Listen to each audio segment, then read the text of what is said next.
Thank you, Jason. Okay, thank you. Okay. So I have been here for a while, and I'm an old guy, and here I am going to come and talk to some young people and try and impart some wisdom to you. I know there's people of various ages here. Primarily I'm going to talk to younger people, to the college students. I want to read you something before I start.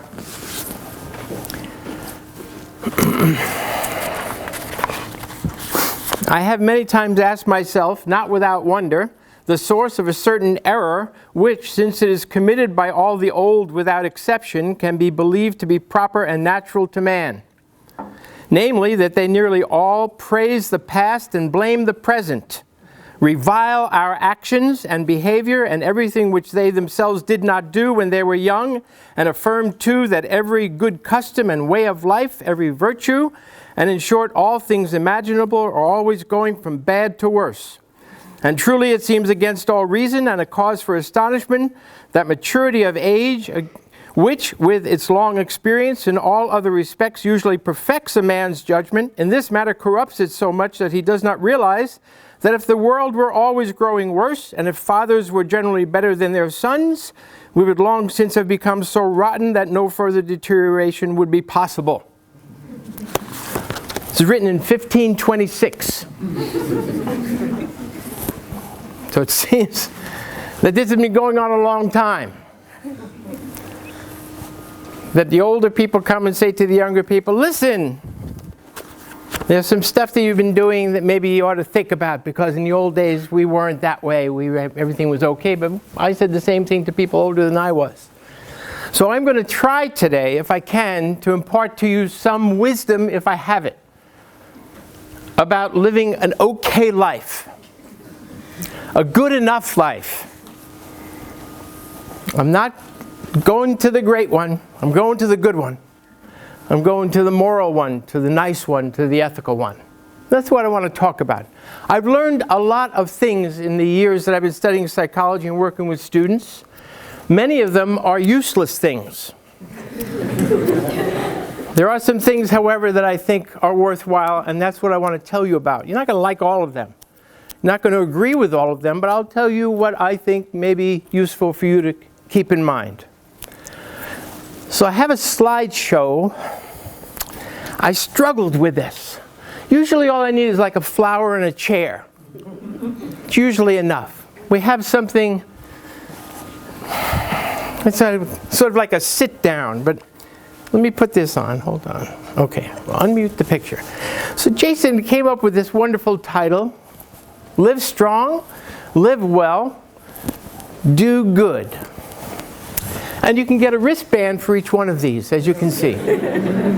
So, I mean, it's great.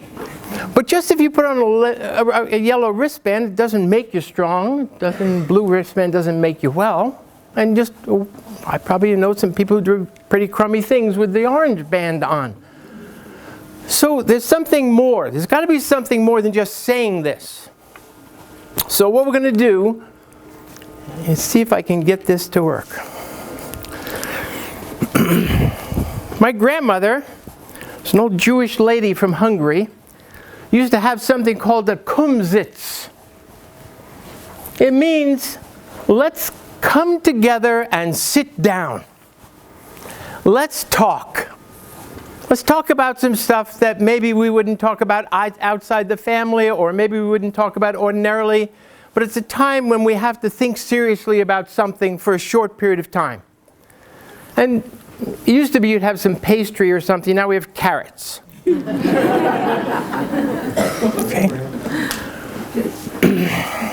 Strength, wellness, and goodness. Okay? And those are the themes that I'm going to try and pull through my talk with you today. And I'm going to say some stuff that's serious and also some things that maybe are a little bit more fanciful. But let's have the kumsitz. We'll talk. And my major point is going to be this, that wellness is something more than the absence of unwellness. We can say, for example, from a physical point of view, that I'm not sick. But that doesn't mean that I'm well. It means I'm not sick. Wellness is beyond not sick. It's something that is an active process in which we have to work very hard to go beyond simply being not sick or simply being okay. We need to work in order to develop a life that has some meaning and is considered to be a good one.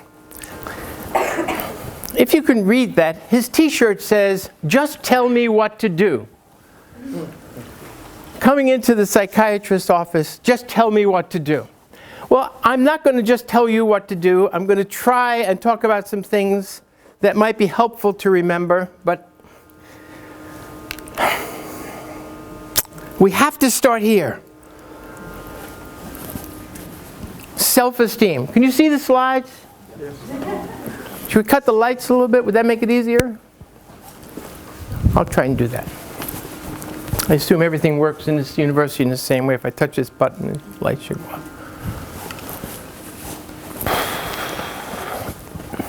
Self-esteem. Before we go too far, self-esteem has affected every single one of you. It has affected all of the ways that your parents have raised you. It has directed their decisions about you. And it is not what it's cracked up to be. It is not a food group. There's always, when I say this, a silence. What? Doesn't self-esteem make me more likely to succeed in life? No. Does it make me happier? No. And this is data-based. I'm not going to tell you anything. I'm a psychologist. I come from that empirical place over there. I am a data-based person. If I'm saying no, it's because Roy Baumeister, the guy who started the self-esteem movement, retracted all the stuff when he saw what happened to it. You can't just tell people, gee, you're good, and suddenly they become good. No, self-esteem doesn't work that way. Self-esteem does not have all of the wonderful effects that you think it has. And we've spent a lot of energy trying to make everybody feel good all the time. And here's an example. We lost. But you get a big trophy. Why should I settle for good self-esteem when with the right medication I could have great self-esteem? Well, self-esteem is not what we expected it to be. I'm going to come back to that. Self-esteem, feeling good about yourself, is a good thing to do. It certainly is a valuable thing to do, but you can't get it by people telling you you're wonderful. You can't get it by people saying everything you do is great. You can only get it by doing something that is hard to do. By failing in things, by staying with something and ultimately conquering whatever it is that you have been unable to do, you develop a sense of self-esteem. You think those guys who climbed the mountain out there in Yosemite, they feel good? They tried and tried. You saw them? Those are guys who have self-esteem. But you have it too if you've done something that you're afraid to do or find that is hard to do. So let's look at the first concept that I want to bring to you today. And this is something I've studied for a long time. It's called locus of control. How many of you are familiar with it? Wow, it's working. Okay. Locus of control is generally a belief in the degree to which, or about the degree to which you control what happens to you in your life. The degree to which you are in control of what happens to you in your life. And very quickly, I'll tell you that locus of control is a dimension. It ranges from people who are internally controlled, that is, they believe that what happens to them is the result of what they do. And at the other extreme, external locus of control, we find people who believe that what happens to them is the result of luck or fate or chance or powerful others far beyond their own ability to make any difference. We know from more than 5,000 studies, not all the ones we did, 5,000 studies plus have shown that people with an internal locus of control do better in this world. That is, if we believe that we have control over what happens to us, then we are more likely to be motivated to try and do something about what's going on in our lives. To be externally controlled is to believe that I am a victim of forces beyond me. Now, if in fact you are in a situation where you are externally controlled, then being externally controlled is good judgment. For example, if you are in an airplane and you believe you're in control of what's happening to you, you're wrong. That is maladaptive internal behavior. However, if you have a math test tomorrow and you are externally controlled and you're sitting here hoping the test is easy or that the teacher will misgrade it or something, then you're being maladaptive by believing that something you can control is uncontrollable. So, there are some things that are externally controllable, some things not. Here we have something that every alcoholic among us knows. This is called the Serenity Prayer.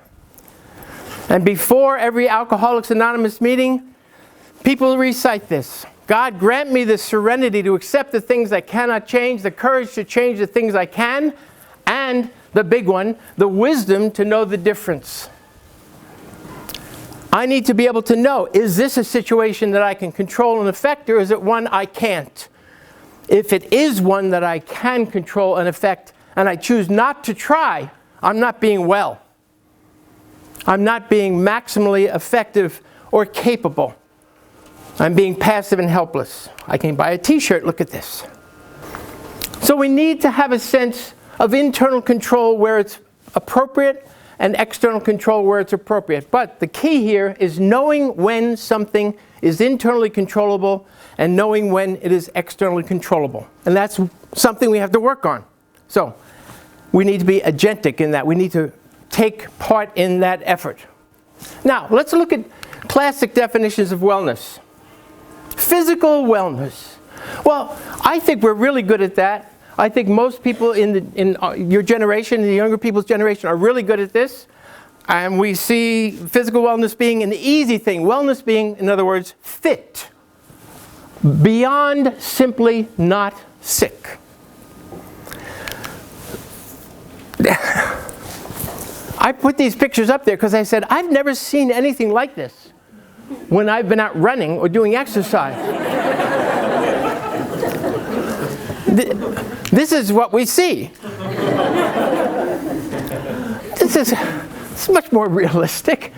Okay, so people go and we run and we do all kinds of things. We have our yellow band, strong out there. We're doing all kinds of things to be sure that in fact we are beyond just not sick.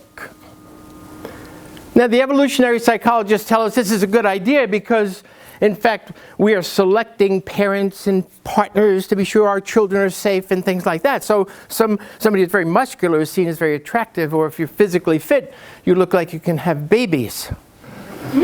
So, that being aside, the fitness is not a problem. I think most people really are concerned about fitness, and we are doing with fitness what I propose we need to do with other areas of wellness. That is, we're really working on it. We have gyms, we have PE centers, we have all kinds of stuff. LA Fitness, oh my God. And we don't do too badly with this. Nutritional wellness. Taking good care of our bodies by thinking carefully about what we put into them. Okay? We look at these labels. Don't you look at these labels? We'll look at different things. Me, I have high blood pressure, so I look at the sodium level. I'm not concerned so much about the protein grams. Other people, my wife, she doesn't go beyond calories. That's where she stops. Salt, I don't care. She doesn't care. She breaks food in parts because she has a theory called broken food has no calories. Do you know that theory? Some of you use the same theory. If you break it, it has no calories. It's remarkable. Just as an aside, imagine if every book we had here at Emory, in the library, when you opened it, had something like this, that told us what intellectual nutrition was present in this book. 40% speculation. 60% data-based. Take it or leave it. Do you want to put it into your head? But that's something for later. This up. This is the champion food.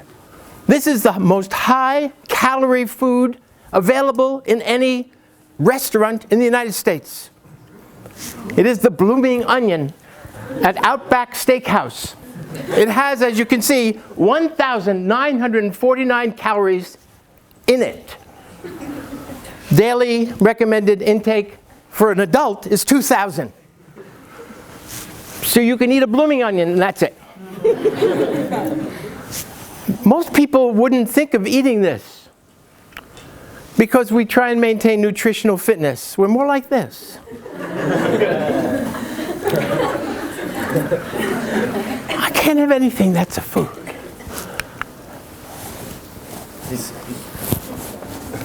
Something from the supplement cart.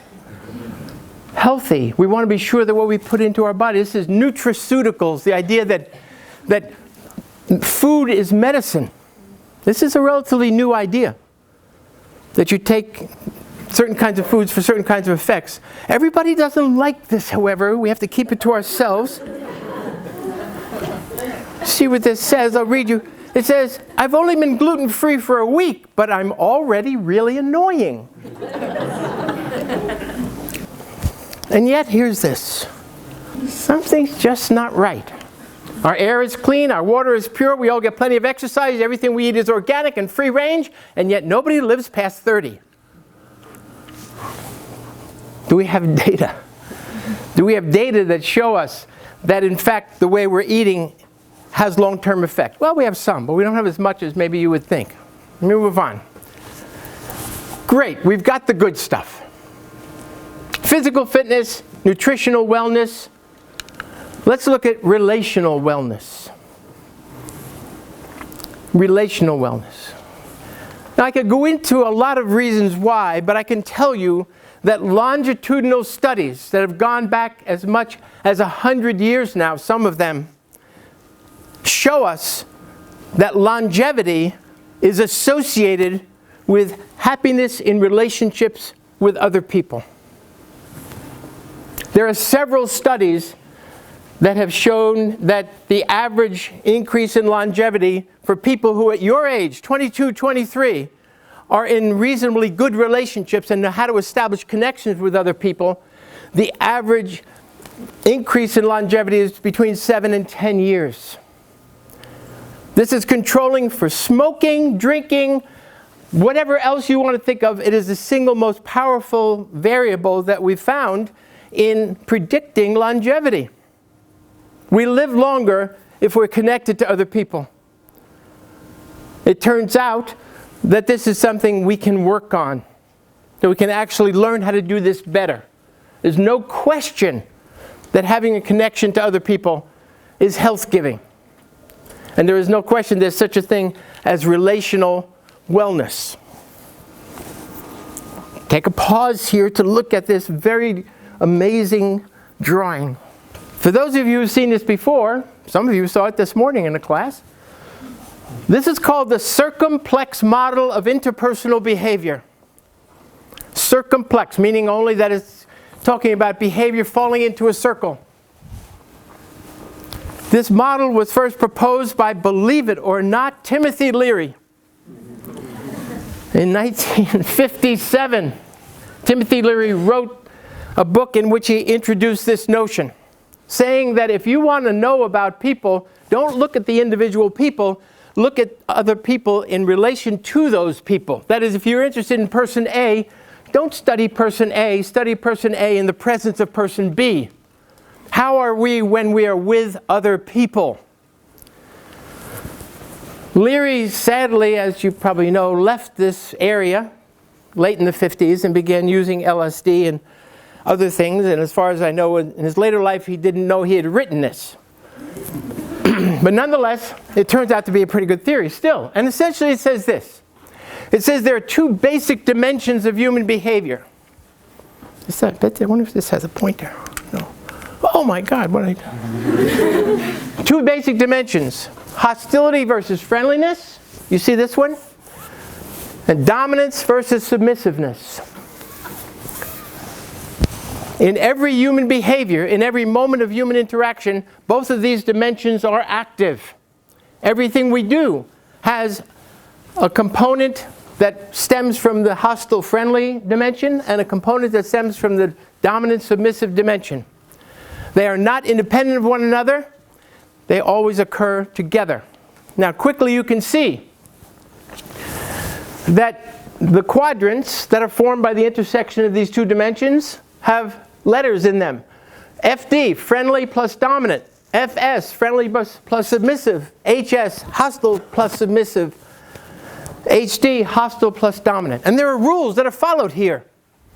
On this dimension, hostile versus friendly. The rule is the rule of similarities. Whatever A sends out, B sends back the same thing. If A is friendly, B will be friendly. If A is hostile, B will be hostile. On the other dimension, dominance versus submissiveness, the rule is of opposites. If A acts in a dominant way, B will act in a submissive way. If A acts in a submissive way, it will produce dominance in the other person. Okay? So if I go over here and I say, would you give me this cup, please? Yeah. Would you do it? Oh, yes. Thank you. So wasn't that nice? I was submissive and I was friendly. And do you see what this young lady did? She became friendly and dominant. In other words, the friendliness that I offered was returned with friendliness. And the submissiveness that I showed was returned with dominance. So, is she a friendly, dominant person? I don't know. Did I have friendly, dominant behavior? Yes. Wait a minute. I'm saying to myself, if I treat everybody in a friendly way, I'm going to have friendly people all around me. If I treat everybody in a hostile way, I'm going to be I'm living in a world filled with grumpy people. Is it luck that I find grumpy people? Or that I find friendly people? Or am I doing something to create the world I live in?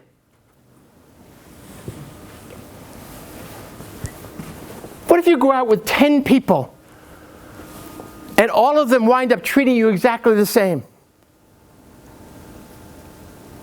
Let's say they all treat you nasty. 10 people all treat you the same. Do you say to yourself, boy, I picked out 10 really terrible people? Or do you ask yourself the following question? In those 10 relationships, who was always there? It was me. Now the news here is really good. Because at the same time we accept responsibility for interpersonal failure, we are empowered by the knowledge that we can control interpersonal success.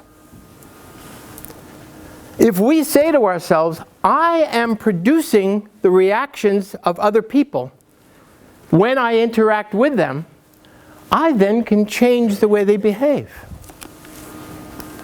The world that I live in is controllable. What kind of person is Professor Nowicki? How many of you remember Professor Nowicki? Any of you? Some of the more senior people remember him. So he retired a few years ago. He taught abnormal psychology for a very long time. I was sitting in his office one day after he had given a midterm exam in abnormal psychology. And within a brief couple of minute period, 2 students came by.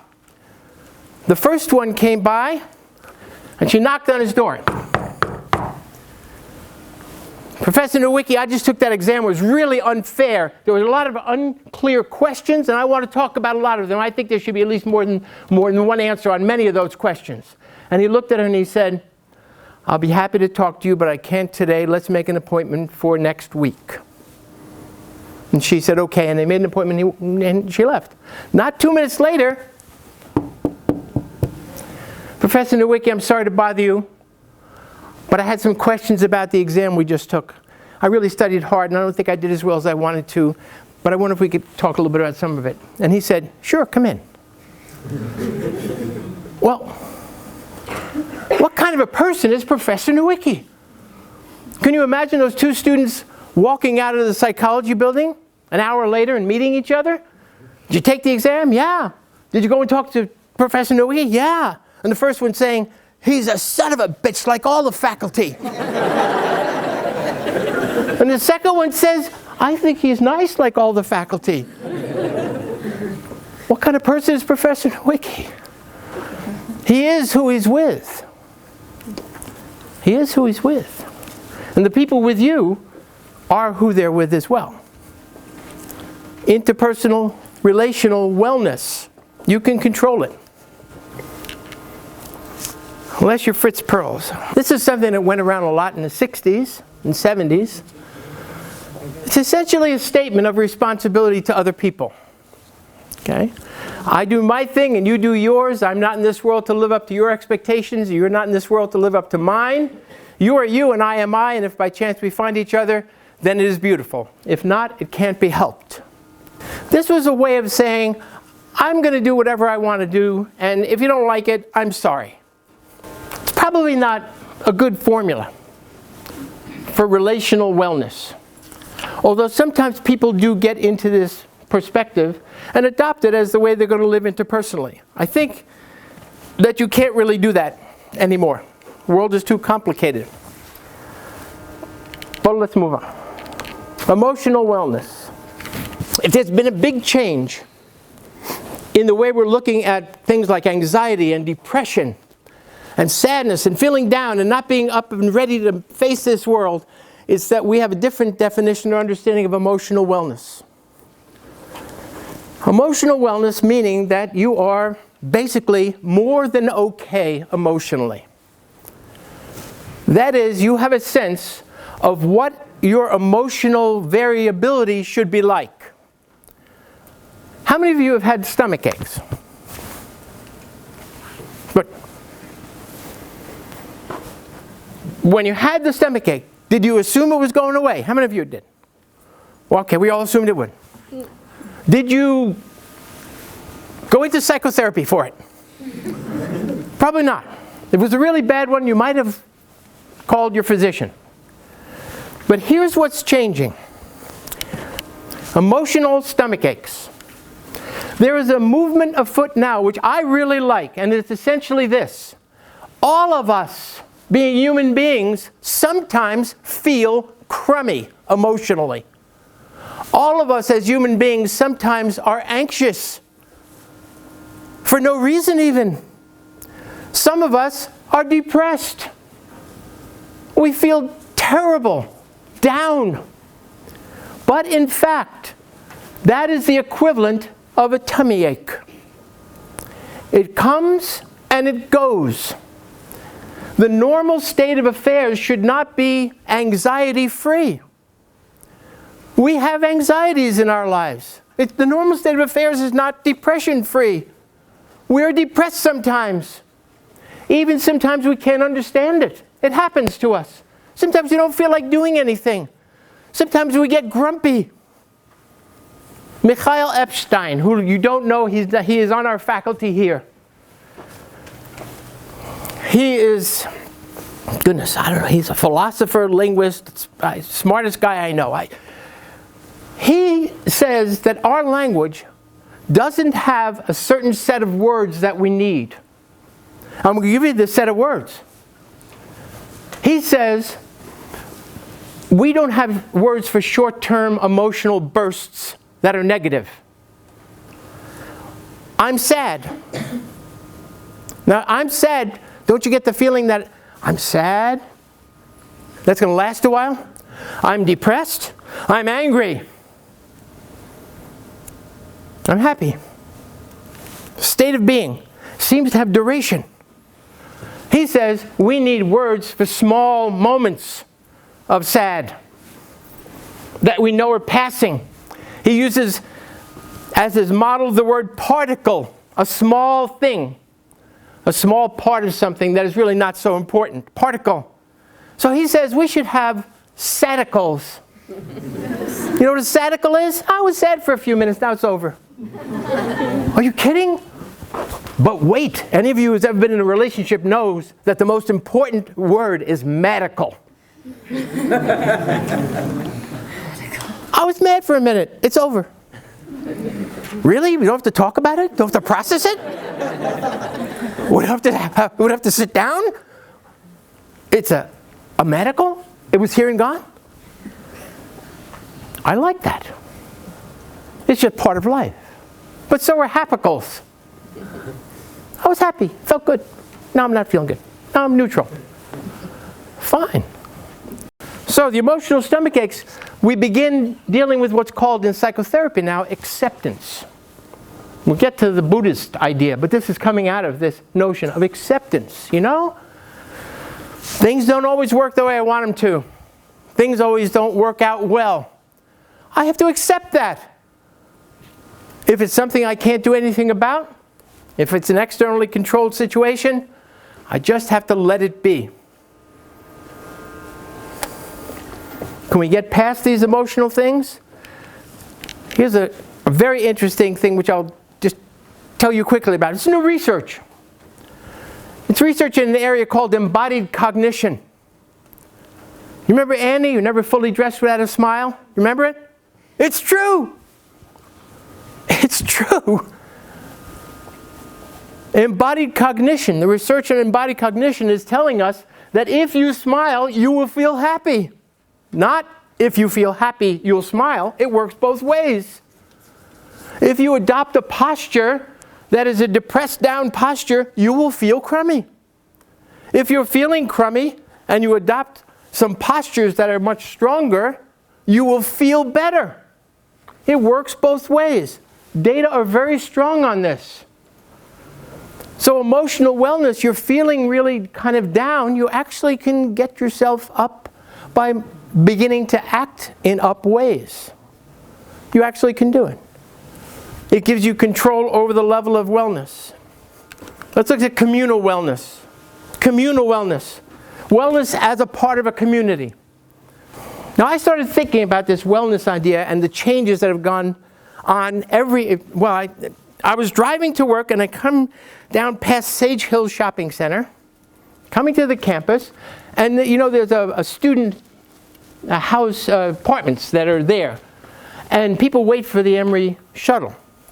And I'm driving by one day and I'm looking and I'm saying, goodness, look at how those people are lined up. I remembered this amazing article that had great impact by a guy named Robert Putnam. It was called Bowling Alone. It talked about what had happened to communal activities in the United States of America since the federal period, since the revolutionary times, when people would actually do all kinds of things together and communities work together, and there were town hall meetings and things like this. And he said, people are not bowling with other people, people are bowling alone. And he made some important points about this. Here is a group of children getting onto a school bus, and you can look at the school bus, probably going to be around 1940s. Here's children getting onto a bus today. You notice anything? Here's a group of people, stereotypic 50s people, waiting for a bus at a bus stop. Here's another group waiting for a bus at a bus stop. Here is a current group waiting for a bus at a bus stop. Do you notice anything? Space. The space?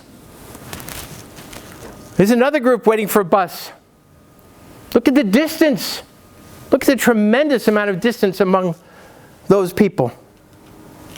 Here's a group of kids waiting in a couple of lines for something. They were going to go to lunch or something. They got their lunch boxes. Here's a group waiting online at a train station. And what I noticed over there waiting for the bus for the Emory students, they're 3 and 4 feet apart. The community is expanding. There isn't this sense of, you can come close to me. Well, you can't. You can't. In fact, if you look over here, right over here, I mean, these people are on their tablets. They're on their iPhones. You've got to stay away from me because I'm talking to somebody else. I'm not with you even though you're near me. I don't know where this all started, but one of my speculations is started with the ATM machines. When people had to go to a bank machine and they had to wait, and people would stay back from them for fear that they would think they were going to try and steal from them. Amitai Etzioni, Italian sociologist, came up with something called the communitarian movement, which I think is a good thing, something to think about. Communitarian movement works to strengthen the ability of all aspects of the community, including the families and schools, in order to introduce more positive values. In addition, it aims to get people involved in positive ways in all levels of the community and ensure that society progresses in an orderly fashion. Great. Essentially, it means we are not doing things in groups enough. And when we are in groups, we're separate from one another. That's not healthy. We know that during all of recorded time, people have grouped together for safety, for security, for warmth physically even. We don't do that. It's something to keep in mind that maybe this has gone too far, literally and figuratively. Let's look at ethical and moral wellness. This means that we can't simply say to ourselves, oh, I'm an ethical person, I'm okay. Just like the muscles have to be exercised in order to remain strong, we have to exercise our ethical and moral capacity every day if we can. In other words, we have to say to ourselves, I'm going to try and make an ethical decision about something or a moral decision about something. And I can do that by acting in ways that are, in fact, ethical and moral, maybe even to my own detriment. This is too long to read up here. There's a tennis match with Rafael Nadal. Rafael Nadal is serving against this other player whose name is Smisek. And some fan yells out something when Rafael Nadal serves, and he is disrupted and distracted, and he hits the serve out. His opponent, who is now losing, goes up to the referee and says, I want him to have 2 serves. That wasn't fair. And people could not believe that he did that. He said, I know this is my detriment, but it's not fair that he was distracted by that fan. I want him to play an extra serve. And in fact, Nadal did, and Nadal beat him. He lost. But what happened was that people attended to what he had done because it was so unusual. Now, a couple things. One, it shouldn't be unusual for somebody to do something honorable. It should be something we try and do every single day. Find something that is honorable to do, even if it's a small thing. Find something every single day that is honorable to do. When I was doing this, I could not help but think of the Schwingfest in Switzerland. It's not something that you often think about.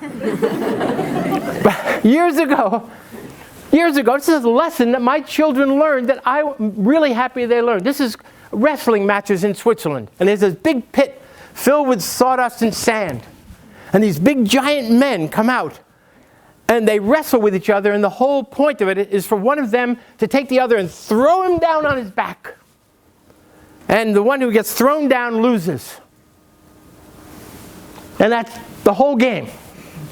But it's not the game, it's what happens after the game that was positively striking.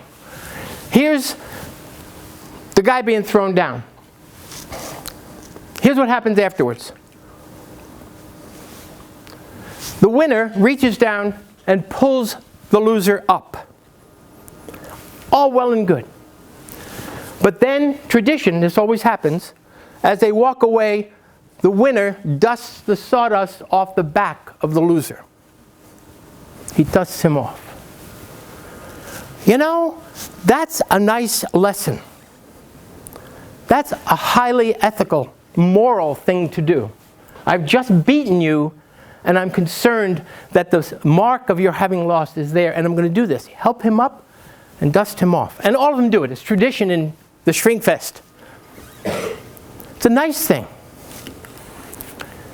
This is what it is. Anytime people ask me, what should I do to make a difference? I always tell them the same thing. You need to be supererogatory. Supererogation. What is supererogation? It means doing more than is required. Going beyond what is asked of you. Going beyond what is your duty. Going beyond the expectation. If you're going to help someone with 2 packages, take 4. If you're going to give 1 hour of your time, give 3. And when you do that, what you do is you say to other people, I am willing to go beyond what is expected of me. And the response to supererogation in our culture is absolutely positive to the highest degree. If you want to make an impact in this world, be supererogatory. Do more than is asked of you in all the things you do. If someone asks you for $1 on the street, give the person $3. If someone asks you to volunteer for a day, volunteer for 2. Say, no, I want to do it for 2. If you're at a place where somebody is obviously in great need and is selling things that he or she has made, pay twice as much for it. You will feel really good. The other person will be grateful, but you will be practicing ethical and moral wellness. Try it, you'll like it. Spiritual wellness. I believe every person must have a system of beliefs that he or she lives by. Now, I'm not saying that there's one that's special or more special than others. But what I am saying is that everybody has to have a system of belief that he or she lives by. A standard against which he or she can hold and compare behavior. I'm living up to something. I have a set of guidelines that I can follow. It can be Christianity, it can be Islam, it can be Judaism, it can be Buddhism. But there has to be something you believe. Even atheism is a belief system. It is a belief system. You must have it. Children must have it. Because otherwise they float through the world not knowing what's right or wrong. And you need to develop a belief system for yourself. And not just going to be washed through like a river is just flowing you down its path. And you go wherever it goes. You have to say, well, I have a belief system. We have the Dalai Lama who comes here every couple of years. This is his last visit. I think it's one of the greatest things Emory does. One of the times I went to see the Dalai Lama, I remember he said, I'm a Jewish guy, you know, so if I say I'm going to be Buddhist, whoo, trouble. The Dalai Lama said, you don't need to be a Buddhist to accept Buddhist principles. You don't have to be a Buddhist to use the ideas we have about peacefulness. And you know, I thought about that, and I think he probably has something there, especially from the point of view of being a psychologist and saying, what is it that causes people trouble? So he says, what causes stress in life? Just as an example of a system of belief. What causes suffering happens all the time. Stomach ache, emotional stomach ache, part of life. But people suffer because they want more or they want something better than they have. They crave things. Craving things like a new car or I want the light to change. Each of those produces the same kind of suffering. So he says, well, what you need to do is accept what you have and stop craving. Okay? I don't have time to go into all of that. But that is a rule that can be followed. And psychotherapists who are doing now Buddhist psychotherapy, Buddhist-based psychotherapy, are teaching people these kinds of things. And I'll just skip over this, but this is, you can look this up. Buddhist approaches to overcoming stress. But any systematic belief system is something that's got to be there. Here's Steve Jobs. Steve Jobs affected every single one of us. See what he says. This is when he was younger.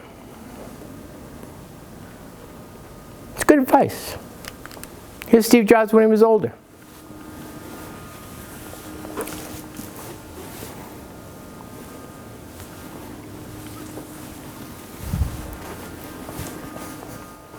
Don't settle. Don't settle. Adaptational wellness, also known as resilience. Now, I became interested in resilience very quickly on September 11th, 2001, as most of our nation did, as most of the world did.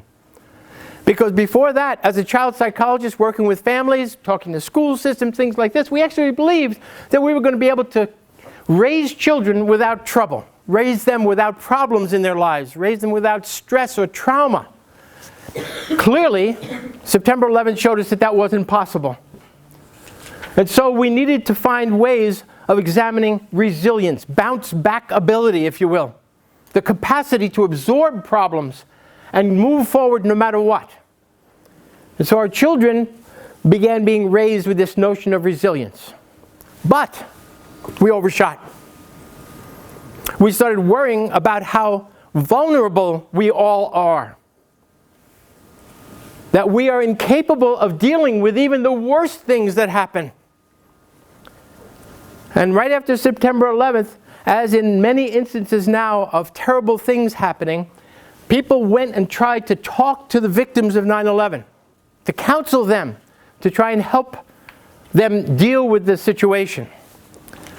This is what started it. My brother was right there. He's been here, he's come and talked to the people here at the Ethics Center about his experience. I had a very personal connection with 9/11. And when he came back, after that was over, I said, well, you know, are you okay? Do you want to talk about it? He said, no. I said, I think, you know, I'm a psychologist. Maybe we should talk about it. He said, no. Give me a bagel. He didn't want to talk about it. No. Was he odd? You may not be able to see this. This is from the work, the absolutely brilliant work of a psychologist by the name of George Bonanno, who studied people that were impacted by 9/11. He was very interested in whether or not there is some sort of resilience in the human spirit that allows us to overcome even the most amazingly horrible things. 3,000 people who were affected by 9/11. I'll tell you quickly what he found. 65% of them were unaffected by it. They got past it without any help whatsoever. Within just a month or two, they were fine.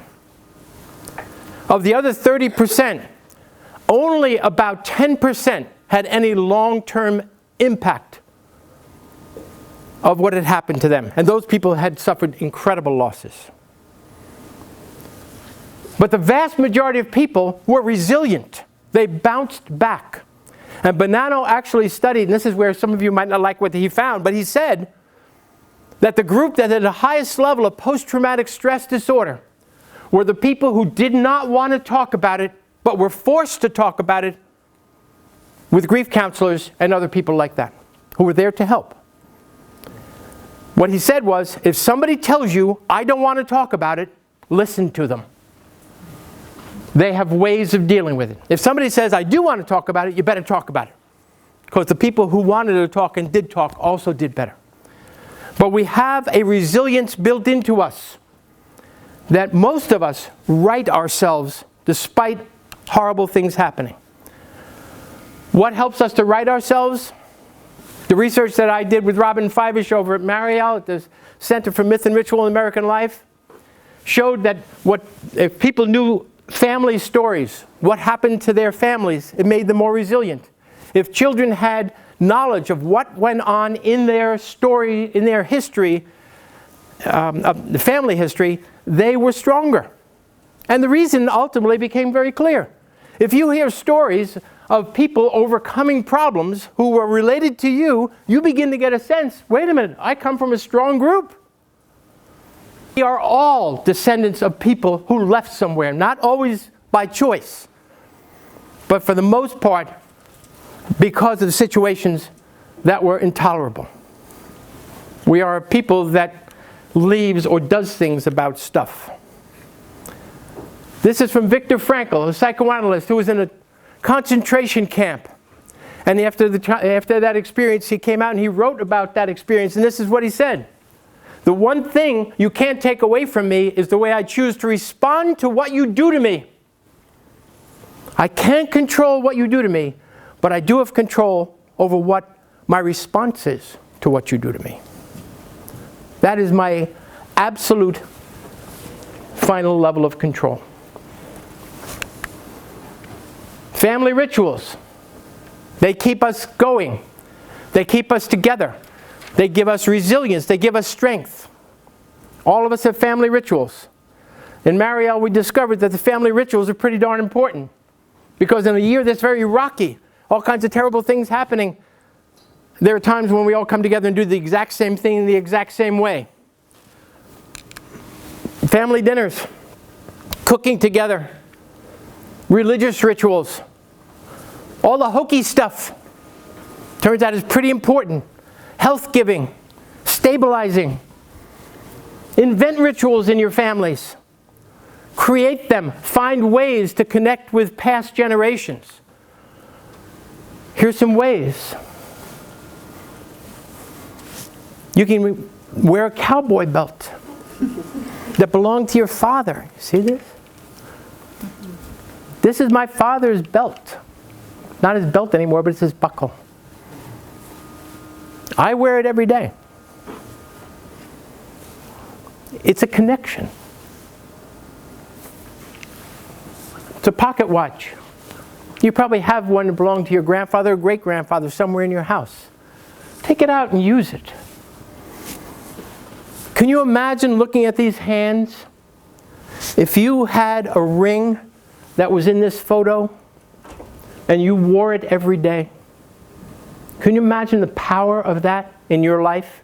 If you had a ring that belonged to your grandmother and you had a photo showing her with that ring? There's lots of ways to make connections. The connections are all waiting for you in your house. Your grandma's house. Your parents' house. Intellectual wellness, the last one I want to talk about. There is this guy, this playwright, who says that this young generation are pancake people. Some of you have heard me tell you about this. Pancake people. What does pancake people mean? It means that you're spread very, very thin. But you're pretty wide. You have access to more knowledge than any other generation instantaneously. You can just look up anything you want. And it's there. But it's sort of like having a giant external hard drive. All the information is carried outside of you. There's no question that you can have access to it immediately. But in terms of what we know about creativity and coming up with ideas that have never been thought of before and making connections that have never been made before, the same information has to be inside the same place at the same time, and the internet will not give you that kind of thought. It'll make combinations, but it won't come up with saying something like, my rye bread sandwich has mold on it. Maybe there's something in there that the crumbs killed the bacteria. Maybe I've invented an antibiotic, which saved more lives than you can imagine. Might not have been in a pancake, but it would have been in a muffin. The muffin. This is my goal for all of you. Is that you remain with the muffin top. I think it's fine. It's broad, it's all-encompassing, but underneath the muffin top there must be depth. Somewhere there has to be depth.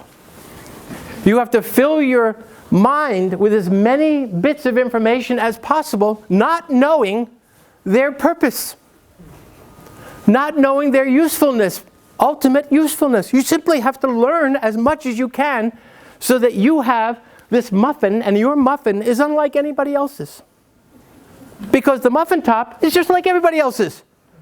If they've got Google and put in the same two search terms, there it is. Everybody's the same. But if the muffin is called into play, they all vary. So what you need to be is a well-nourished, sociable, resilient, internally controlled, friendly, physically fit, ethical, moral, and spiritually anchored muffin. And you'll be proud on that day you graduate when you sit there among all your fellow muffins. And realize that you've spent your 4 years at Emory baking yourself into muffindom. And at that point, I think you'll be on your way to wellness. So I thank you.